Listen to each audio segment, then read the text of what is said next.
감사합니다. 성령의 은혜와 사역과 그리고 오늘 우리가 살아가는 삶의 삼위일체 하나님으로서의 성령님을 우리가 좀 묵상하고 싶습니다.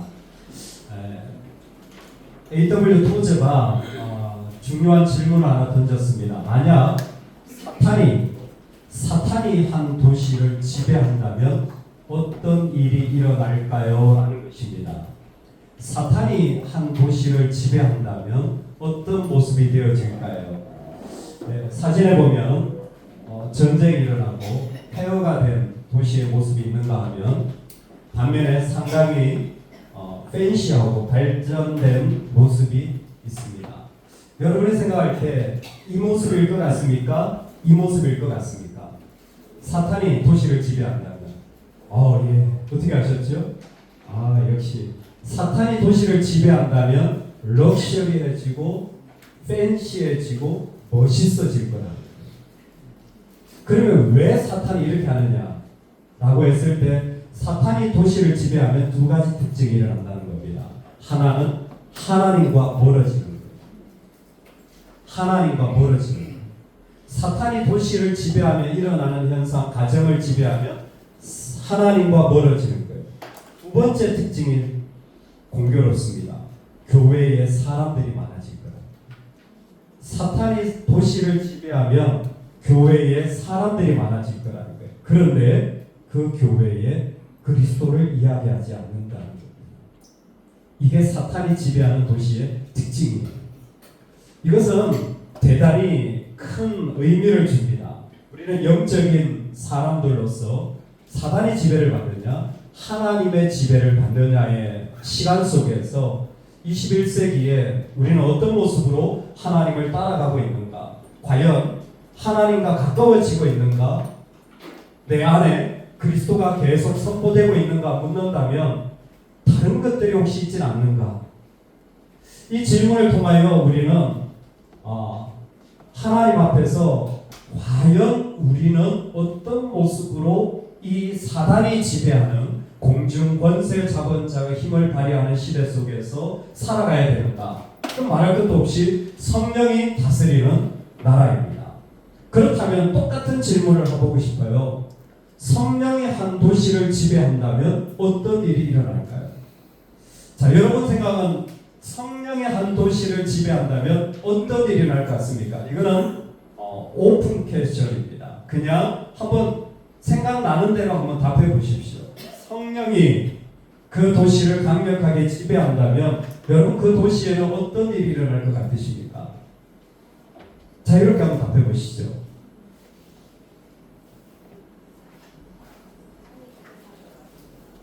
뭐라고요? 사랑이 가득해진다. 와우.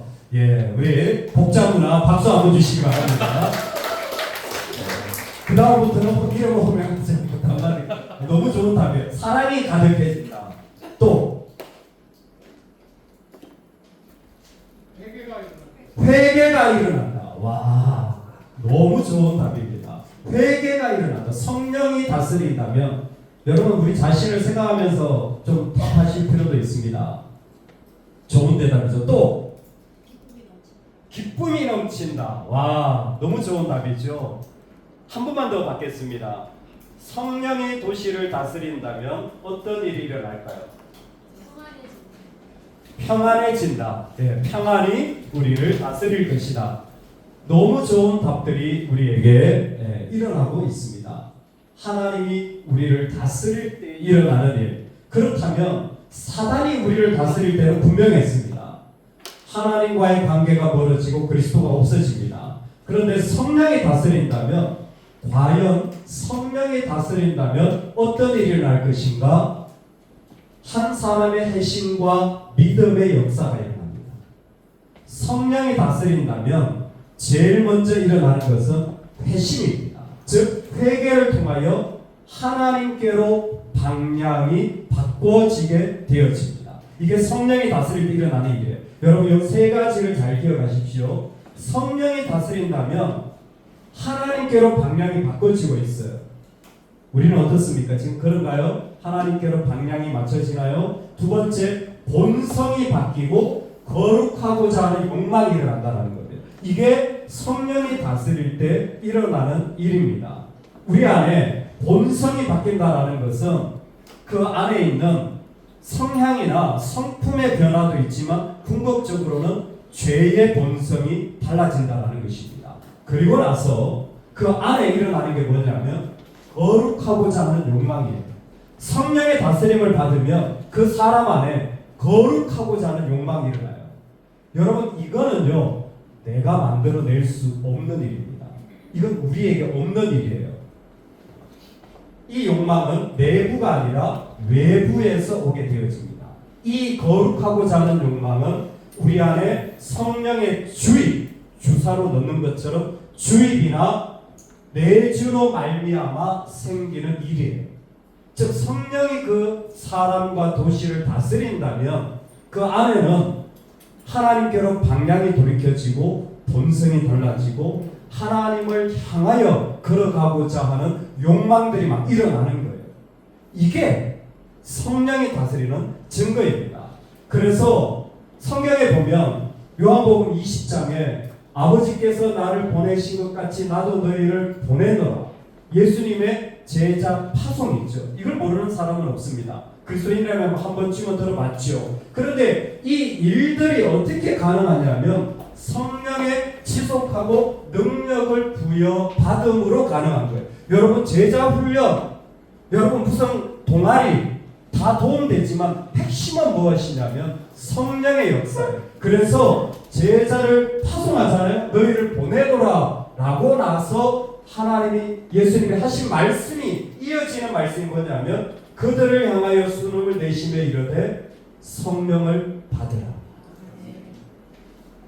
자, 여기에서 조금 중요한 이야기를 잠깐 보태고 지나가겠습니다. 여러분 성령은 신약에만 있을까요? 구약에만 있을까요? 창조 때부터 아니 이전부터 계셨습니다. 그래 당연히 구약에도 계시죠. 그런데 왜 그들을 향하여 숨을 내쉬며 이르시되 성령을 받으라고 얘기할까요? 성령이 계셨는데 왜 받으라고 얘기할까요? 이게 예수님께서 십자가에 죽으시고 부활을 하시잖아요. 부활하시면서부터 달라진 게 있습니다. 부활 전에도 성령이 있으셨어요. 갈라디아서를 보면 예수님이 죽음에서 일어난 게 성령의 능력이라고 했잖아요. 그런데 왜 제자들을 보내시며 성령을 받으라고 얘기를 하시냐면 부활을 통하여 예수 그리스도에게서 성령이 나오십니다. 성령이 계셨어요. 근데 예수 그리스도 안에 담지되셨던 성령이 이제는 나오셔서 각 개인과 역사 가운데 이루어지시는 성령의 역사를 성령을 받으라고 한 거예요. 왜 성령을 받아야 되느냐? 그래야 이 삶이 지속 가능하고 능력이 나에게 들어오기 때문에 거룩한 욕망은 내 안에 내가 만들어내는 것이 아니라 성령이 들어오셔서 이루어내시기 때문입니다. 자, 오늘 우리가 하나님 앞에 나아갈 때에 정말 성령이 우리 안에 이루어지는 일들을 이제는 분명하게 알게 되어졌어요. 성령이 다스린다면 그 사람이 하나님 방향이에요. 그러니까 대화를 해보면 이게 지금 어떤 방향인지, 그리고 그 사람의 죄성, 미움과 상처와 시름이 벗겨지고 있는지, 그리고 그 안에 거룩한 욕망이 일어나는지는 지금 성령의 사람인지 성령의 교회인지를 확인하는 방법이죠. 이럴 때에 우리 모두가 성령에 대해 강의를 듣지만 이와 같은 질문을 하게 될 때가 있습니다. 이 길이 아니면 어떻게 하지? 자, 이 질문 뒤에는 저는 이런 생각을 이미 포함했습니다. 예수 믿는 분들을 향한 질문입니다. 자, 나는 예수님을 믿습니다 하시는 분은 오른손을 들면서 아멘 한번 해보겠습니다. 하나, 둘, 셋. 아멘. 한번 해보겠습니다. 하나, 둘, 셋. 아멘. 여러분 자꾸 선포하셔야 돼요. 특히 어둠의 시대에는 나는 예수 믿습니다. 나는 예수님의 사람입니다. 선포하시기 바랍니다. 자꾸 말하셔야 돼요. 근데 이거를요 삼키고 염려하고 고민하고 막 질문만 하신다면 뭐가 약해지자면 중요해지냐면 내가 예수님의 사람에게 약해져요. 내가 예수님의 사람에게 왜 중요하냐? 예수님의 사람은 그 안에 성령이 내주하기 때문에. 성령으로 아니하고는 누구든지 예수를 주시라 할 수 없느니라. 그러니까 성령이 계시기 때문에 내가 아멘 할 수 있는 거예요. 길 가는 사람 물어보세요. 자, 예수 믿고 자 구원 받으셨습니까? 아멘 해보세요. 못해요. 못해요. 왜? 성령이 없기 때문에. 그렇다면 오늘 우리가 예수님을 믿는데도 불구하고 내가 걸어가는 길, 이 길이 맞나? 이 길이 아니면 어떡하지라는 약간은 불안감 같은 혼란감이 올 때가 있습니다. 정확하게 이 질문에 대한 우리는 고민과 답을 할 필요가 있습니다. 여러분, 우리에게 만약 이 길이 맞나라고 한다면 성령이 우리 안에 계실 때에 성령은 불가항력적 은혜를 주십니다. 이건 내가 거부할 수 없는 은혜를 우리에게 주신다라는 거예요. 우리에게는 생명을 선택할 자연적인 능력이 없습니다. 우리는 내가 생명을 선택하거나 이 시대에 되게 중요한 거예요. 여러분, 아이들한테 신앙을 선택해라고 하는 건 정말 잘못 가르치는 거예요. 야, 네가 원하면 가고 원하지 않으면 가지 마라는 것은 정말 잘못 가르치는 거예요. 그건 신앙은 선택일 수가 없어요. 인간은 인간의 본성으로 생명을 선택할 능력이 없습니다. 심지어 오래 교회를 다녀도 생명을 선택하는 능력이 사라지는 거예요. 저희끼리 강의니까 그 분당 우리교회 이창수 목사님 얘기를 전 잊을 수가 없어요. 안식년으로 1년을 쉬었는데 6개월 미국에서 보내는데 매주 일주일에 하루도 빠지지 않고 골프를 치러 가니까 주일날도 교회 가기 싫더래요. 주일날도 골프 치러 가고 싶더래요. 6개월 매일 골프만 치니까. 쉬는 것 때문에 골프를 쳤는데 나중에 되니까 생명의 능력이 어떤 사람이라도 줄어들게 되어져 있어요. 이건 우리가 인위적으로 할 수 없습니다. 그런데 성령이 거부할 수 없는 은혜로 그들을 이끄신다. 내가 선택하는 게 아니라 성령이 우리를 내가 거부할 수 없는 자리까지 이끄시고 인도하신다라는 겁니다. 자, 그러면 내가 가는 길이 틀리면 어떻게 하지? 여러분, 우리에게 성령이 계시다면 성령이 거부할 수 없는 은혜로 우리를 이끌어 나가시는 것입니다.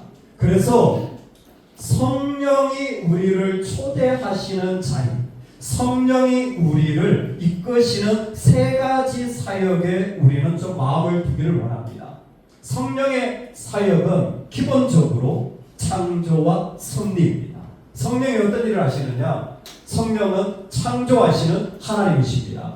그래서 이 땅에서 창조의 이야기가 성경에 그대로 세상을 창조할 때 하나님의 영은 수면 위에 운행하시느니라.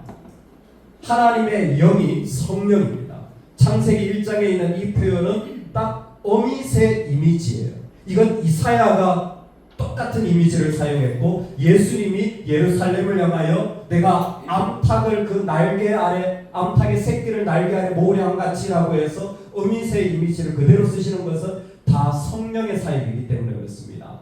이때에 수면 위에 운행한다라는 것이 무엇이냐면 그 새끼를 독수리가 돌보고 기르는 모습이에요. 즉 성령 하나님이 이 땅에 창조하셨다라는 것은 생명을 주시는 모습인 겁니다. 이 땅에 하나님이 생명을 주실 뿐만이 아니라 혼돈과 거부와 생명 없는 그 모든 것을 성령이 바꾸시는 것을 말해요. 자, 우리가 걸어가는 길들 속에 생명이 없거나 어둡잖아요. 성령이 지금도 창조의 일을 해 나가고 계십니다. 이 창조의 일을 계속해 나가는 것을 우리는 섭리라고 부릅니다. 섭리라는 것은 모든 세상을 다스리고 유지하는 하나님의 사역에 만들어 놓으셨을 뿐만이 아니라 성령이 그 일들이 계속 되어지도록 주님이 성령 하나님이 지금도 다스리는 거예요. 후보링을 하시면서 운행하시면서 독수리가 날개를 펴서 하시면서 우리를 다스리고 그 일들이 계속 이어지도록. 그래서 성령의 사람은요 5년, 10년, 20년 계속 섬깁니다. 성령의 사랑이 아니면 이 일들이 멈춰지게 돼요. 이건 그 사람의 능력이 아닙니다. 그 사람의 능력은 조금밖에 없어요. 근데 성령의 사람은 유지하는 하나님의 사역이 그 사람 가운데 일어나게 되어져 있는 거예요. 모든 인류와 모든 자연, 공중의 새를 보라, 심지도 않고 거두지도 않고 창고에 모아들이지도 아니하되 너희 하늘 아버지께서 기르시나니. 예수님의 말씀이시죠. 마태복음 6장에 산상수훈에서 예수님께서 기르시는 모습을 모든 자연, 모든 생물, 모든 인류를 향하여 말씀하시는 것입니다. 성령은 창조하시고 섭리하십니다. 그리고 성령은 인간도 인도하십니다. 참 흥미로운 말씀이에요. 우리 사도행전 17장인데요. 혹시 보이실지 모르겠는데 여기에서부터 만민에게 생명을 우리 같이 한번 읽어보겠습니다. 시작. 만민에게 생명과 호흡과 만물을 친히 주시는 이시니라. 그들의 영계를 전하시며 거주의 경계를 한정하셨으니. 아멘. 만민에게, 즉 모든 인류에게 성령이 구체적으로 하시는 일을 생각해 보면 대단히 흥미롭습니다. 첫 번째, 살아갈 시대를 성령이 정하는 거예요. 여러분 2025년을 살아가는 건 성령이 정해주셔서 그래요. 그럼 이 시대에 우리가 성령이 살아가게 하는 목적을 알아야 되는 것입니다. 분명한 것은 이 시대를 살게 하는 건 성령이 이 시대를 정한 거예요. 두 번째는 뭐냐면 정확한 장소, 거주의 경계를 결정하시는 거예요. 여러분 흥미롭지 않습니까? 내가 사는 것도 성령이 인도하셔서 이 자리에 있게 하신다라는 거예요. 아니 나는 그냥 어쩌다 보니까 일산에 왔고 어쩌다 보니까 이렇게 만났을 수도 있고, 아니면 수많은 이 세상의 수많은 자리 가운데 대한민국이라는 고양시라는 이런 지역에 있는데 하나님은 처음부터 인간으로 하여금 그들이 거주하는 경계를 한정, 즉 정하시고 그곳에 살게 하셔서 그 일을 행하신다는 거예요. 제가 이 말씀을 묵상하면서 너무 놀랐어요. 수많은 선교사님들에게 끊임없이 받는 질문이 뭐냐면 내가 선교 잘하고 있느냐. 지난번 선교사 대회에 가서 똑같은 질문을 받았습니다. 남편은 거기서 돌아가시고 아이를 거기서 양육해야 되는데 원주민들, 현지인들은 여러분 단기 선교 가면 다 은혜를 나눠요. 근데요 거기 살면요 진짜 지독히 말 안 들어요. 거짓말 엄청나게 하고 그리고 독해, 죄성이 강하기 때문에 우리는 볼 때에 그냥 막 같이 예배하고 은혜 받는 것만 보고 와서 그렇지 실제로 살아가면요 선교사님 엄청나게 핍박하는 사람들이 현지 사역자들이에요. 견디질 못합니다. 그러니까 막 울어요. 저를 처음 봤는데도 울어요. 울면서 하는 말이 뭐냐면 이게 맞습니까? 라는 거예요. 여기 있어야 됩니까? 라는 거예요. 선교 사역이나 교회 사역이나 가정 사역이나 가장 중요한 사역은 함께 사는 거예요. 여러분 교회 대단한 일 안 하셔도요 교회 같이 하는 게 최고의 사역입니다. 의외로 이걸 잘 모르시더라고요. 가정 사역, 여러분 최고의 부모는요 자녀들과 같이 있어주는 거예요. 할렐루야. 돈을 주는 부모로 생각하면 착각하신 거예요. 그건 세상의 방법이에요. 성령의 사역은 거주의 한계를 정하는 겁니다. 그 자리를 같이 하는 거예요. 지금 우리는 성령의 사역을 보고 있습니다. 성령의 사역이 이루어질 때의 자리에 서 있는 거죠. 자, 그렇다면 왜 성령을 구해야 하는가? 우리 이 질문에 나와 있습니다. 왜 성령 하나님의 사역 가운데서 우리의 모습이 정하여지고 성령을 구해야 하는가? 맞습니다. 왜 성령을 구해야 하는가? 이 질문은 오늘 강의의 핵심이 되어지겠습니다. 지금까지 사단이 다스리는 나라, 성령이 다스리는 나라, 그리고 성령의 은혜로 말미암아 본성과 욕망이, 거룩한 욕망이 일어나고 성령의 사역이 창조와 섭리와 인간에게 이루어짐을 보았습니다. 그렇다면 왜 성령을 구해야 하는가? 여기에는 우리에게 중요한 이유가 있습니다. 성령이 없는 교회, 성령 충만한 교회가 있습니다. 잘 몰라요. 근데 어떤 학자가 질문했습니다. 만약 성령께서 오늘 교회에서 떠나신다면, 성령이 교회에서 떠나서 그 교회에 성령이 없다면 우리 사역의 몇 퍼센트가 멈출까요? 놀랍게 여기에 대한 답은 90% 이상의 프로그램이 그대로 진행될 수 있었습니다. 여러분, 우리가 성령의 다스림 안에 있다고 말하는데 이 질문을 본다면 깜짝 놀란 게 이 생각 자체가 중요한 거예요. 성령께서 오늘 교회에서 떠나신다면 우리 사역의 몇 퍼센트가 될까? 이거 안 돼야 되는 거죠.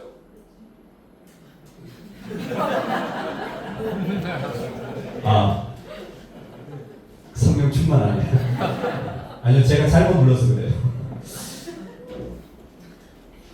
안 돼야 되는 거예요. 어떻게 타이밍이 딱 맞아가지고 깜짝 놀라요.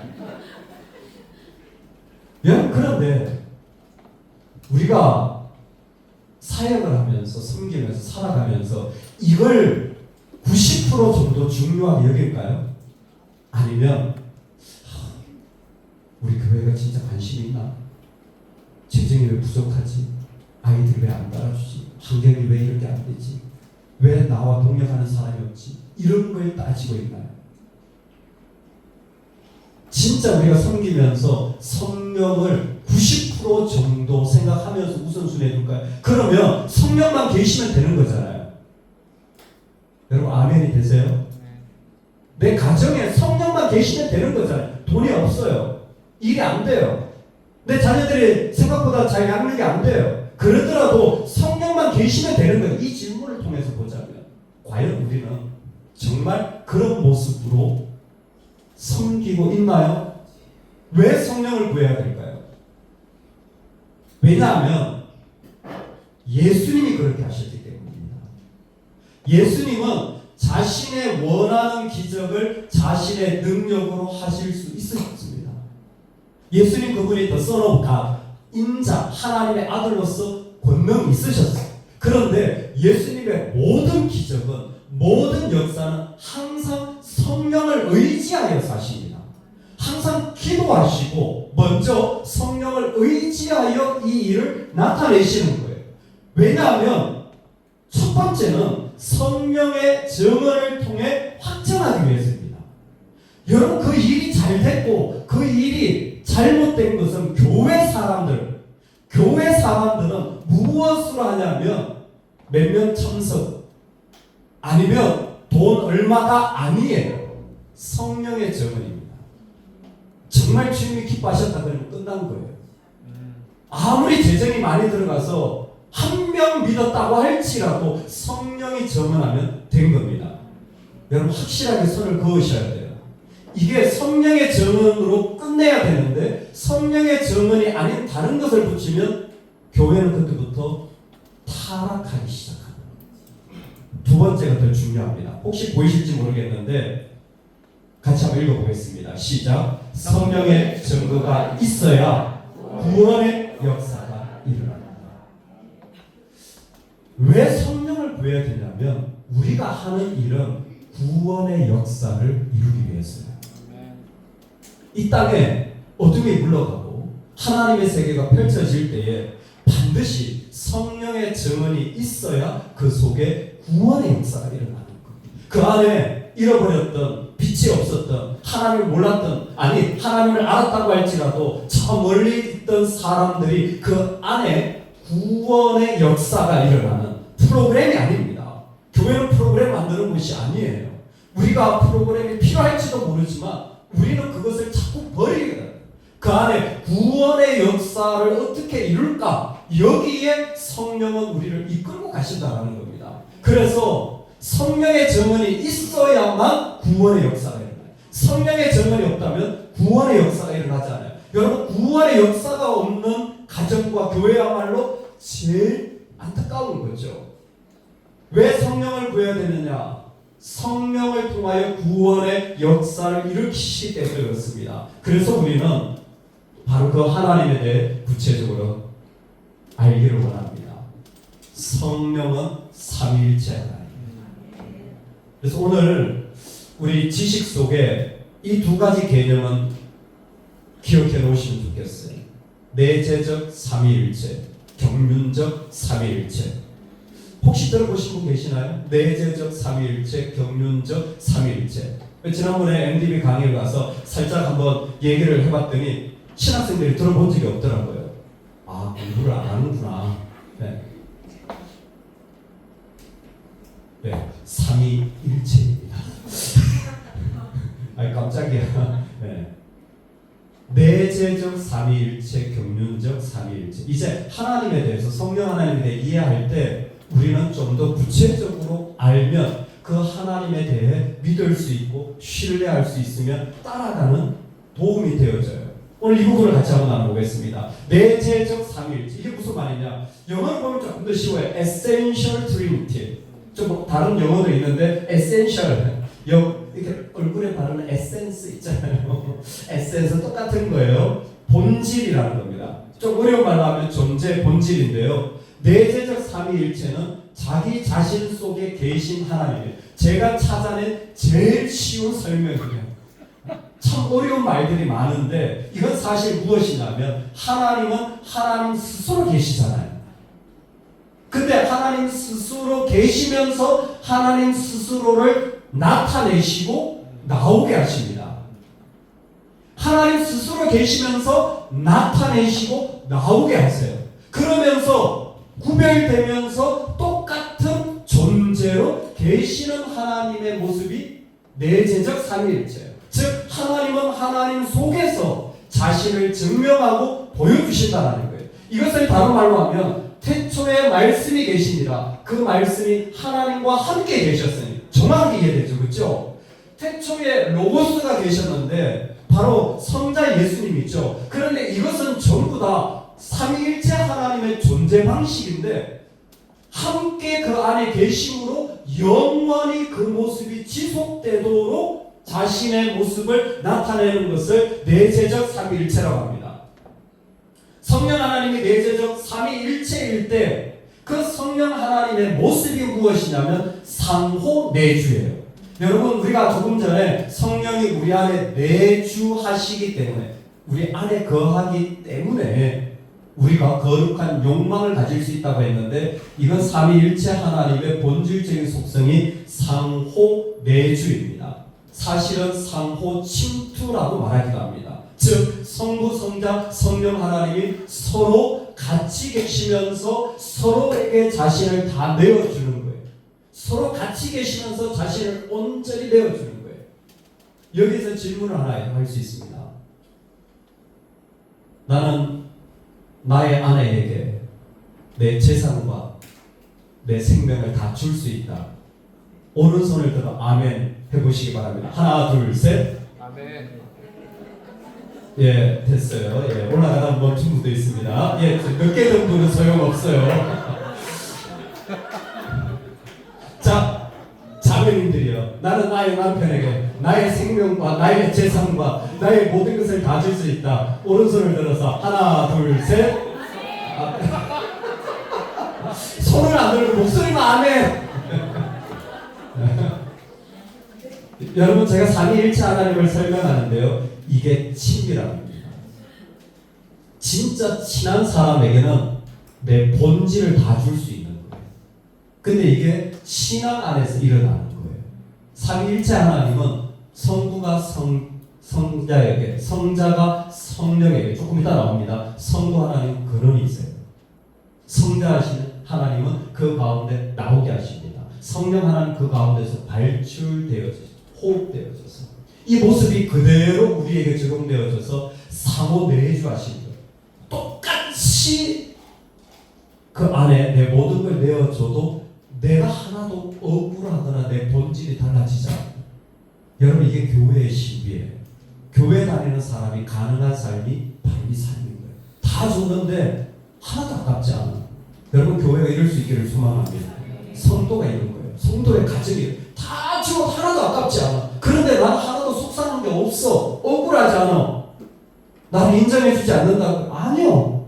내 안에 있는 사랑은 하나님으로부터 온 사랑이기 때문에. 그래서 서로 안에 거하시며 분리되지 않지만 혼합되지도 않는 신비, 쉬운 말로 하면 친밀함입니다. 이 혹시 그림이 보일지 모르겠는데 페리코레시스를 우리나라에서 강강수원래 하는 거 있잖아요. 서로 손잡고 도는 거예요. 삼위일체의 모습이 딱 이 모습입니다.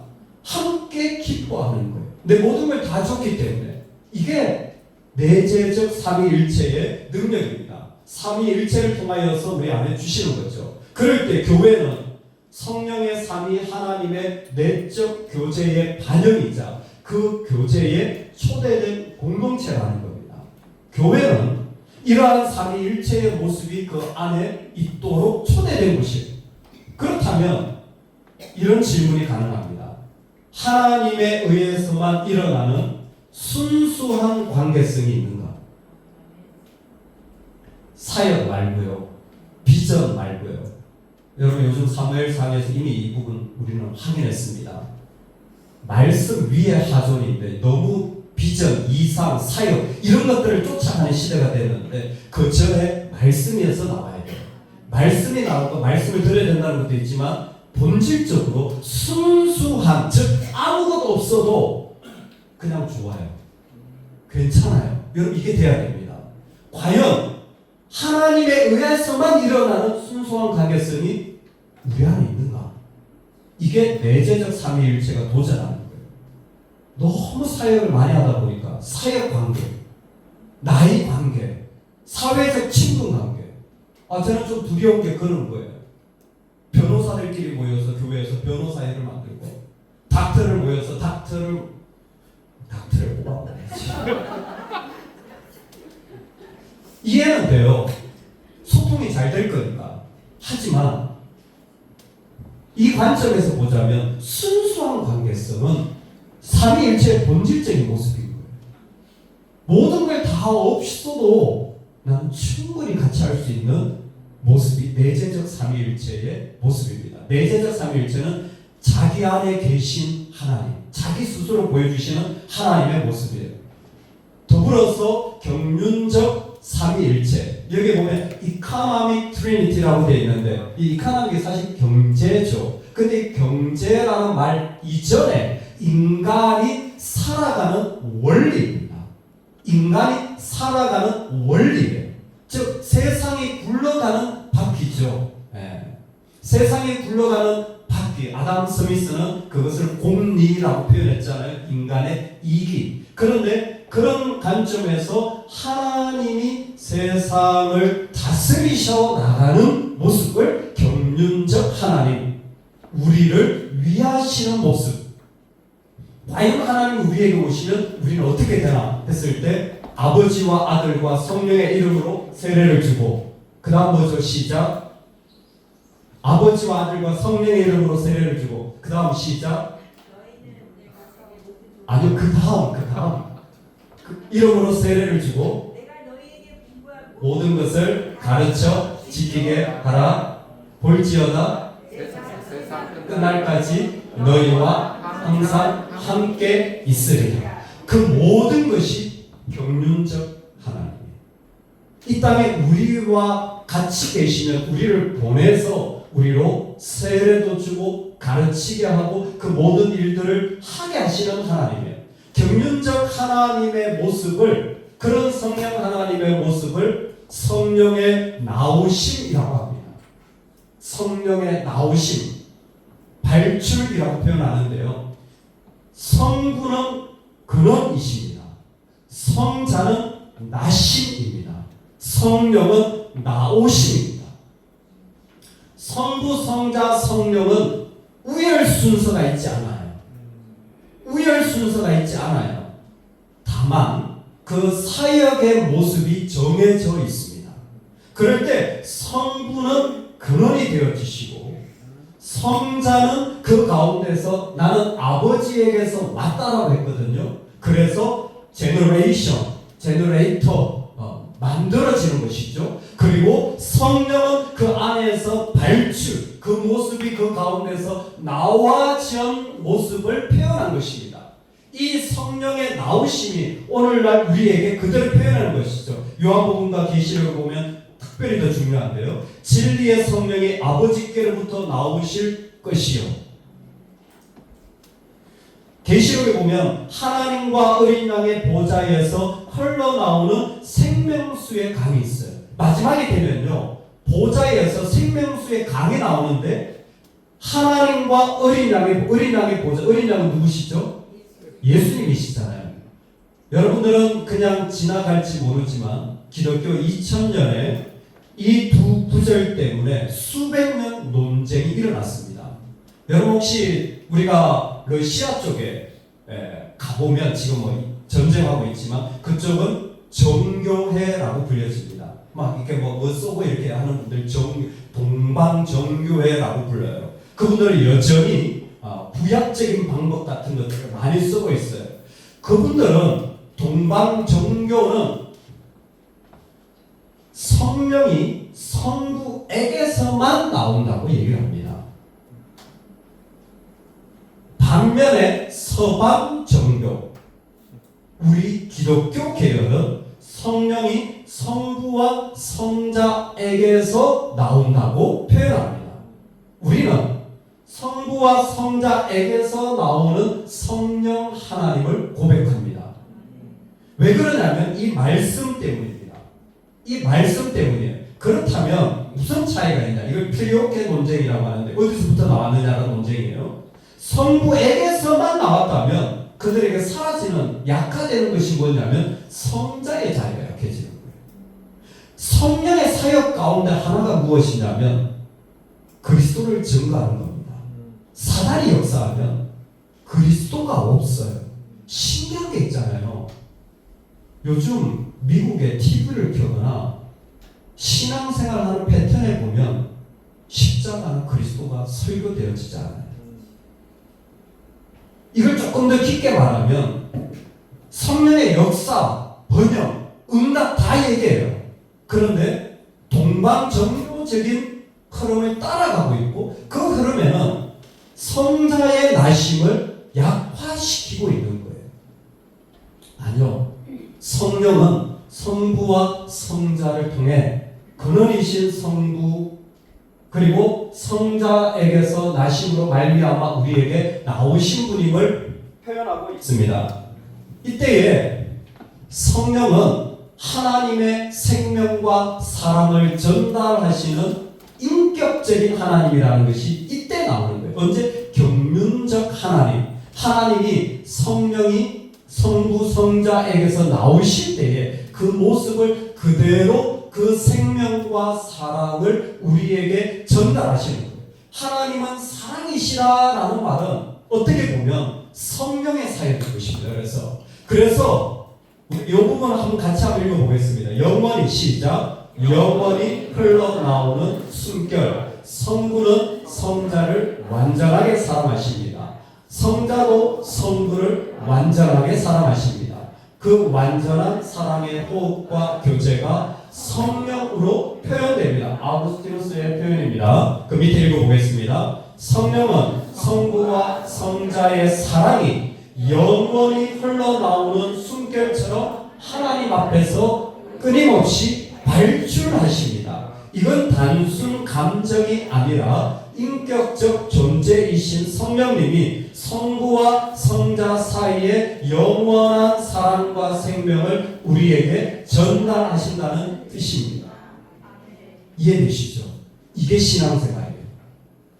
이게 신앙생활이에요. 우리가 계속 사랑하는 존재로 세워지는 것은 성부 성자에게서 나오신 성령의 사역이에요. 근데 그 성령이 어떤 역할을 하시냐면 성부와 성자에게 있으셨던 그 사랑과 생명을 그 사람에게 계속 주시는 겁니다. 그래서 그 사람이 사랑하게 되어지는 거예요. 그러니까 성령의 사역은 성부와 성자에게 있으셨던 생명과 사랑을 계속 부어주시는 이 표현이 딱 맞습니다. 영원히 흘러나오는 숨결입니다.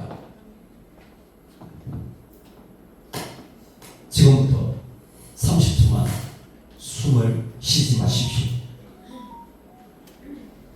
착해 안 하셔도 돼요. 하라는 게 아니라. 여러분, 사람이 숨을 쉬는 것에 대한 표현의 이해가 여러 가지가 있습니다. 하나님 우리의 호흡을 다 아시잖아요. 그런데 싱가포르에 가면 하비스트 처치라고 대단히 큰 카리스마틱 교회가 있어요.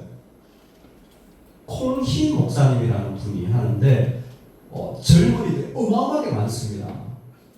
그 청년들이 지금 뭐 안 세워봤는데 저도 한 2번 가봤는데요.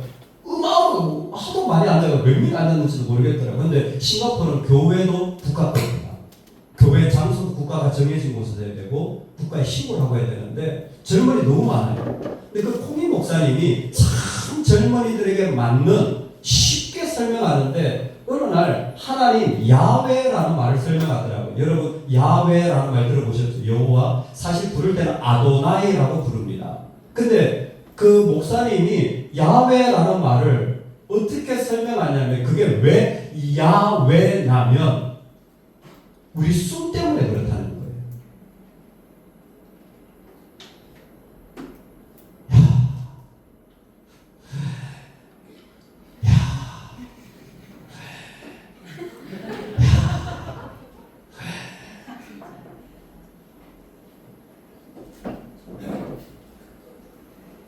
날숨이 야고 들숨이 해라는 거예요. 제가 그걸 보고 깜짝 놀랐어요. 이렇게 설명하는 분이 있나? 저도 처음 들어봐가지고 내가 역시 무식한가 보다. 근데 약간 우리 숨이 진짜 하나님의 이름을 부르도록 그렇게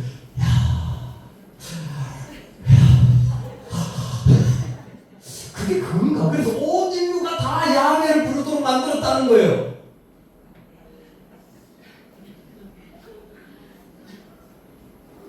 그런 해석이 있습니다. 그러나 야훼의 본질은 그게 아닙니다. 제가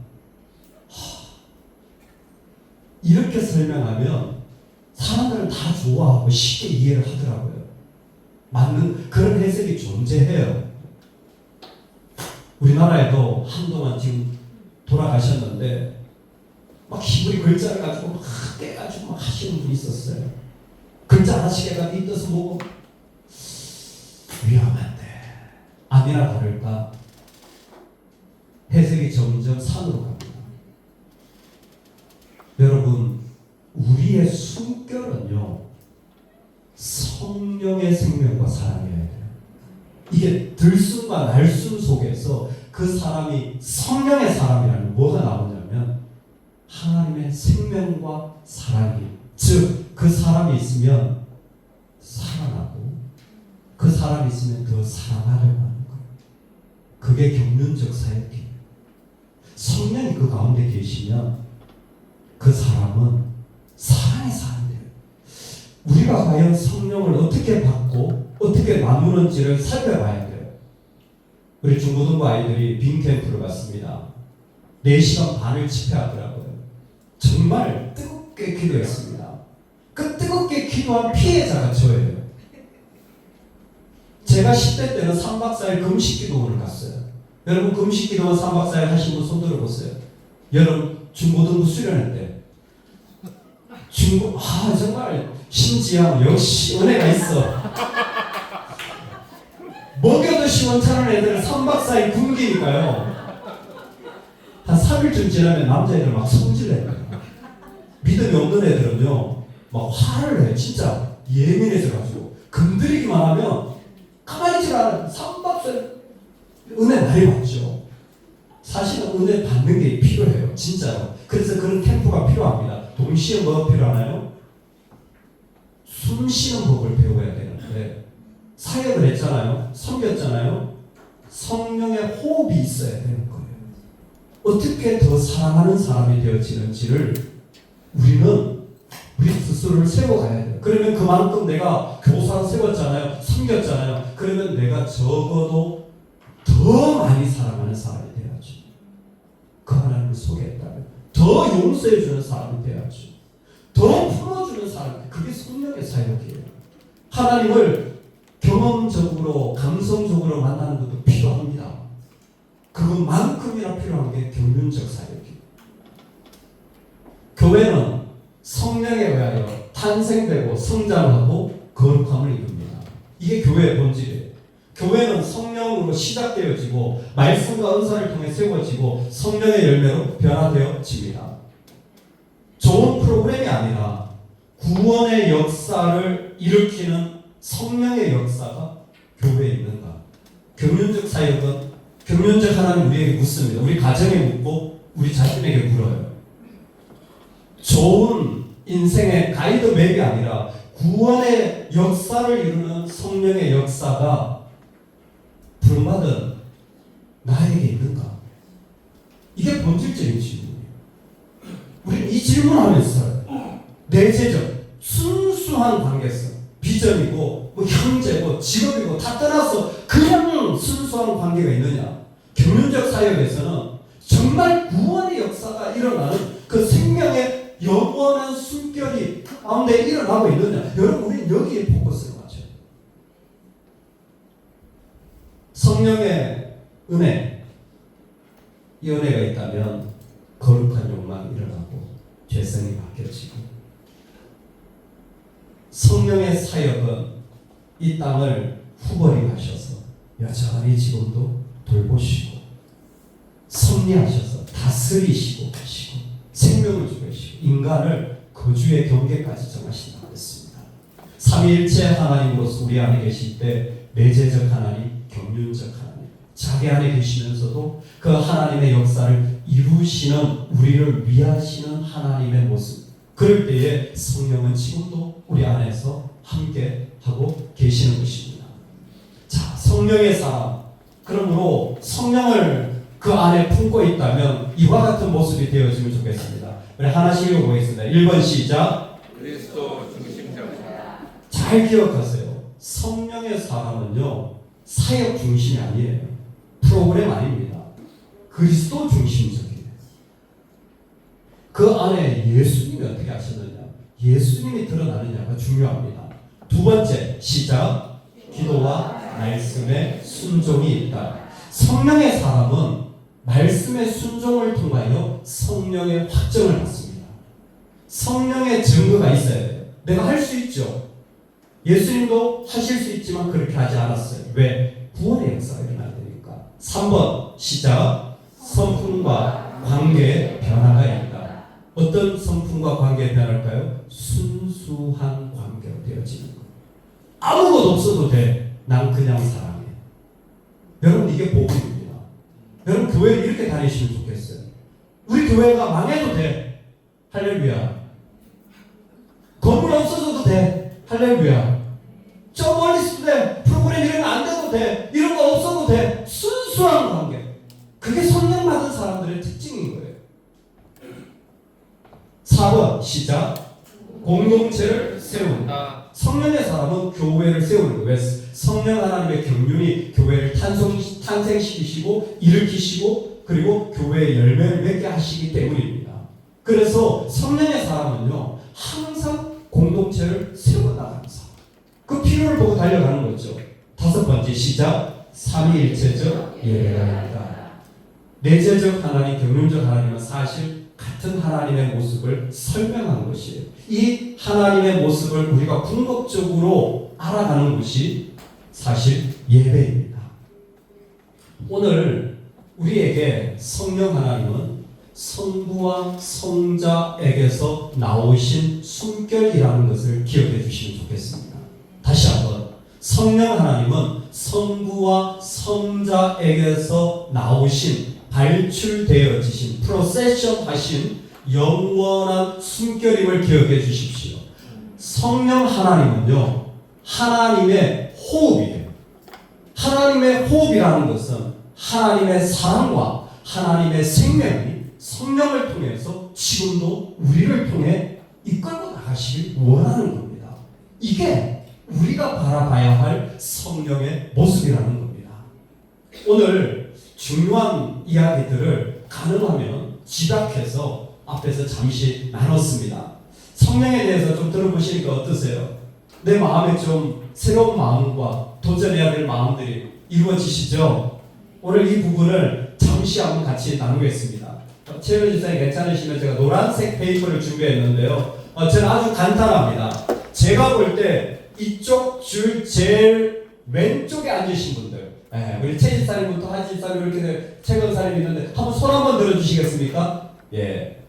이주자 권사님, 네. 자, 이 줄의 반장이십니다. 자, 그리고 여기에 우리 양희정 집사님부터 은지 집사님 이렇게 자, 손 한번 들어주세요. 이 줄의 반장이십니다. 자, 그리고 요 줄에 우리 김윤숙 집사님부터 이재슬 집사님, 자, 우리 손 한번 들어주십시오. 이 줄의 반장이십니다. 우리 반장들에게 노란색 종이를 다 한번 돌려주세요. 뒤로 돌리시고, 자, 지금부터 뭐 하시냐면 성령으로 세워지는 스피릿 교회에 대한 나눔을 해보겠습니다. 그래서 과연 하나님이 세우시고 시작하신 교회가 우리 스피릿 교회잖아요. 그렇다면 하나님이 세우신 우리 교회의 좋은 점 무언가 5가지를 그 줄에서 나누시는 겁니다. 이해되시죠? 그 5가지를 노란색 종이에 적으시면 됩니다. 그리고 또 하나는 어떻게 하면 성령 하나님이 기뻐하시는 교회가 될까?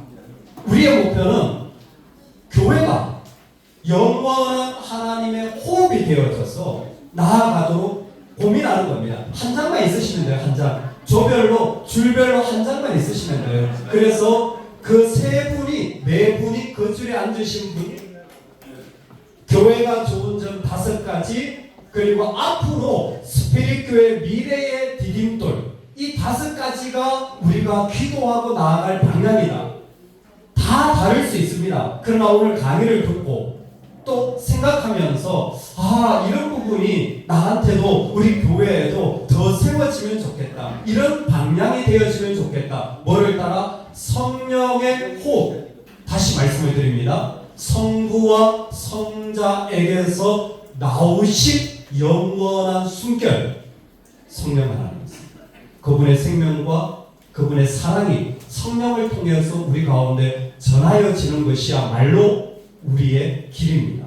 그럴 때에 실제적으로 교회의 모습을 우리가 꿈꾸고 하늘입니다. 성령론 시작하겠습니다. 이 3가지가 중요합니다. 성령의 은혜, 사역, 삼위일체 하나님.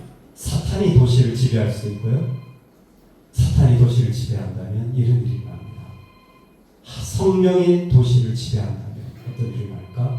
성령의 은혜는 방향을 바꾸고 본성이 바뀌고 거룩하고자 하는 욕망이 일어납니다. 그때에 성령을 받으라, 성령의 발출이 일어나게 되어집니다. 이 길이 아니면 어떻게 할까? 염려하지 마십시오. 성령의 불가항력적 은혜가 우리를 거부할 수 없이 계속 이끌고 간다는 사실 믿으시기 바랍니다. 2번째, 성령의 사역은 창조와 섭리와 인간에게 미칩니다. 창조의 사역은 어미새처럼 생명을 주시고 바꾸어 가십니다. 동시에 섭리는 유지하시는 성령의 역사가 여전히 있습니다.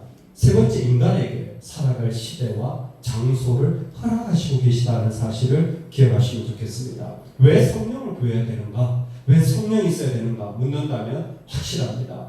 교회에서 성령이 없이 사역하면 안 됩니다. 성령이 100%가 될 수 있기를 소망합니다. 그렇다면 다른 것 없어도 되는 것이 교회의 모습이죠. 왜냐하면 성령이 있어야 성령의 증언을 통해 확정하고 성령이 증언하셔야 되고, 그래야 구원의 역사가 일어나요. 우리는 우리 믿는 게 중요하지 않아요. 진짜 구원의 역사가 일어나야 되기 때문입니다. 성령은 삼위일체 하나님이세요. 내재적, 경륜적 하나님에 대한 모습을 우리는 분명히 기억할 수 있고, 자기 자신 속에 계신 하나님 삼위일체는 여전히 상호 내주하셔서 친밀하게 다가오시고요. 교회는 순수한 관계성, 다른 모든 조건을 다 버리는 자리로 설 때에 성령의 전이 되어지는 거죠. 동시에 경륜적, 우리를 위하시는 하나님의 모습 속에서는 성령이 나오셔서 발출하셔서 그 가운데 우리로 하여금 생명과 사랑을 전달하시는, 이게 인격적이라는 말이라고 그랬습니다. 그때에 영원히 흘러나오는 숨결이 있다. 성부 성자에게서 나와서 흘러나오는 숨결, 그것이 성령이다라는 그 안에 생명과 사랑을 전하시는 분이라는 것을 기억하십시오. 교회는 성령에 의해 시작되고 성장하고 거룩함을 유지할 때 과연 성령의 역사가 교회에 있는가? 우리는 이 세 가지를 통하여서 하나님 앞에 성령의 사랑으로 초대받고 있습니다. 여러분, 오늘 우리가 걸어가는 길들 속에 성령의 이야기들이 우리의 이야기되고, 만약 아이한테 얘기하신다면요, 여러분 꼭 성령의 이야기를 아이들한테 들려주십시오. 교회 이야기 말하지 마세요. 그건 정말 다른 이야기입니다. 교회 이야기는 그건 생명이 일어나지 않아요. 성령의 이야기를 들려주세요. 내 안에 흘러갔던 이야기들이 성도님들과 나눌 때에 사람의 이야기 말고 성령의 이야기. 제가 뭘 강의할까 고민할 때 성령론을 택한 이유는 내년이 20주년이에요. 저는 20주년에 뭐 해야 되지 기도하고 있습니다. 새로운 시작이라고 생각하는데 한 가지 분명한 목표가 성령의 이끌림 받는 교회입니다. 돈 많은 사람, 힘 있는 사람, 아니면 능력 있는 일, 대단한 공간 다 필요하지만 아니요, 성령의 이끌림 받는 거. 그게 우리의 20주년을 셀러브레이션하고 사실 그때의 그 모습으로 나가면 좋겠습니다. 더불어 여러분도 한 번쯤 기도해 주십시오. 스피릿 교회가 20년이 됐어요. 하나님 어떻게 해야 될까요? 뭐 해야 될까요? 우리 어떤 모습으로 하나님 앞에 서기를 원하십니까? 정말 겸손히 구하고 또 구하는 은혜가 있기를 소망합니다. 예, 제가 한번 기도하고 마치겠습니다. 우리 잠깐 같이 한번 기도하겠습니다. 여러분 오늘 강의를 들으면서 또 교회에 대해서 나눴는데 하나님 이 일에 주님의 인도하심을 주시옵소서. 우리 다 같이 한번 기도하겠습니다. 하나님, 우리가 하나님의 이름으로 나누고 모입니다. 이 땅에 주의 백성들로 서게 되어집니다. 하나님, 세상의 사람들이 아니라 믿음의 사람으로 세움을 받고 이 자리에 서게 되어졌는데 주님의 아름다움이 이어지고 세워지는 귀한 삶이 되게 하여 주시고, 하나님, 우리 모두 주의 귀한 하나님의 사람들이 모여서 주님을 알게 되어지고 나누어질 귀한 시간이다. 감사합니다. 삶의 자리들마다 주님의 영광 올려드리는 은혜가 있게 하여 주시고, 하나님 그 모든 자리를 쓰면서 주님을 얻게 되는 하나님 그 은혜를 원합니다. 그러같이 나는 연약하지만 주님 도우시서 하나님 세우시서 그 마음을 허락하여 주시면 주님을 인정하겠습니다. 세워지는 하나님의 사람들 되도록 주님을 축복해 주시고 오늘 예배 주시고 앞에서 축복해 주시고 하나님 그와 같은 일들을 축복해 주시고 나아가서 축복해 주시고 마음 가운데서 쓰고 역사되어지고 하나님 아버지, 하나님의 호흡이 성령을 통해 우리에게 흘러나오길 원합니다. 우리가 입을 열어서 말한다면 성령의 이야기가 흘러나오면 좋겠습니다. 하나님, 우리가 숨을 들이신다면 다 생명으로 바꿔지면 좋겠습니다. 정말 성령이 역사하여 흘러가는 삶의 자리 우리 모두를 인도해 주시고 특별히 오늘 이 시간을 통하여서 아름답게 만나고 나누게 해주시니 감사합니다. 죄인이 어떤 선한 것이 있겠습니까? 오직 주의 은혜뿐입니다. 우리의 악함을 용서해 주시고 그 안에서 돌이켜지게 하여 주시고 주를 향하게 하여 주시고 거룩한 인도하심을 받게 하여 주옵소서. 예수님의 이름으로 기도드리옵나이다. 아멘. 아멘. 감사합니다. 이어서 시간. 네, 지금 이제 12시 반인데요. 12시